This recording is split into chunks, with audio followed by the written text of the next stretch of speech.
کیا ماہنور کڈنیپرز کی قید سے بھاگنے میں کامیاب ہو جائے گی اور کیا زین ماہنور کو بھاگتے ہوئے دیکھ لے گا؟ ماہنور کا کوئی اتا پتہ نہیں چل رہا۔ زین بہت پریشان ہے۔ زین اسی پریشانی کے عالم میں اپنے دوست افراز کے گھر جاتا ہے، جہاں پر افراز زین کو کہتا ہے، زین تم اتنے پریشان کیوں ہو رہے ہو؟ ماہنور مل جائے گی، پولیس اپنا کام کر تو رہی ہے نا؟ جس پر زین غصے سے کہتا ہے کہ پولیس کوئی کام نہیں کر رہی، اگر پولیس کام کر رہی ہوتی تو اب تک ماہنور مل چکی ہوتی۔ مجھے سمجھ نہیں آ رہی کہ آخر یہ سب کس نے کیا ہے، کون ہے جو ماہنور کے پیچھے پڑا ہوا ہے؟ ماہنور نے تو کبھی بھی کسی کا برا نہیں چاہا۔ یہ کہتے ہوئے زین کی آنکھوں سے آنسو نکل آتے ہیں۔ افراز کی بیوی ماریا زین کے پاس آتی ہے اور کہتی ہے، زین مجھے لگتا ہے کہ ماہنور تمہارے لیے بہت زیادہ اہم ہو چکی ہے۔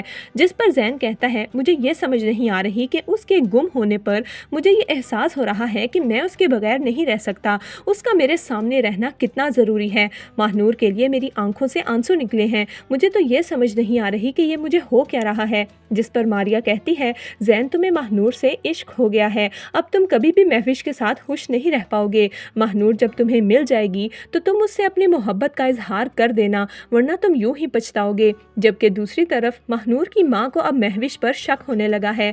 ماہنور کی ماں مہوش کو دیکھتی ہے کہ وہ بہت تیار ہو کر زین کے پاس آتی ہے اور اسے حوصلہ دیتی ہے اور کہتی ہے کہ ماہنور کی وجہ سے ہم لوگ اپنا رشتہ تو خراب نہیں کر سکتے نا زین، دیکھو میں تمہارے لیے یہاں پر آئی ہوں، تم مجھے بالکل اگنور کر رہے ہو اور یہ مجھے اچھا نہیں لگ رہا۔ جس پر زین کہتا ہے، مہوش ماہنور ہمارے گھر کی عزت ہے، وہ ہمارے گھر میں تھی، ہماری ذمہ داری تھی کہ ہم اس کا خیال رکھیں اور ہم اس کا خیال نہیں رکھ پائے، یہ بات مجھے بہت تکلیف دے رہی ہے۔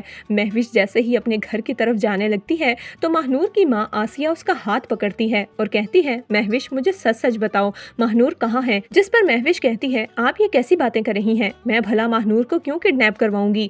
میرا ماہنور سے کیا مقابلہ؟ آج تو آپ نے یہ بات کر دی ہے، آج کے بعد اگر میں نے آپ کے منہ سے اپنے لیے اس طرح کی کوئی بھی بات سنی تو مجھ سے برا کوئی نہیں ہوگا۔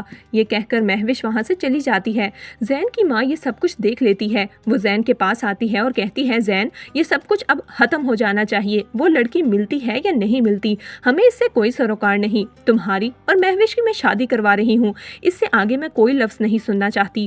زین پریشانی کے عالم میں گھر سے نکلتا ہے اور دماغ میں اس کے صرف ماہنور ہی سوار تھی، جبکہ دوسری طرف ماہنور کو ہوش آ جاتا ہے اور وہ چھپ کر قید سے نکلنے میں کامیاب ہو جاتی ہے۔ ماہنور سڑک پر بھاگنا شروع کرتی ہے اور اچانک زین کی نظر ماہنور پر پڑ جاتی ہے اور زین ماہنور کو فوراً بچا لیتا ہے۔ تو دوستو، آپ کے خیال میں کیا ماہنور زین کو بتا پائے گی کہ اسے کس نے کڈنیپ کیا؟ آپ کی اس بارے میں کیا رائے ہے؟ ہمیں کمنٹس میں ضرور دیجیے گا۔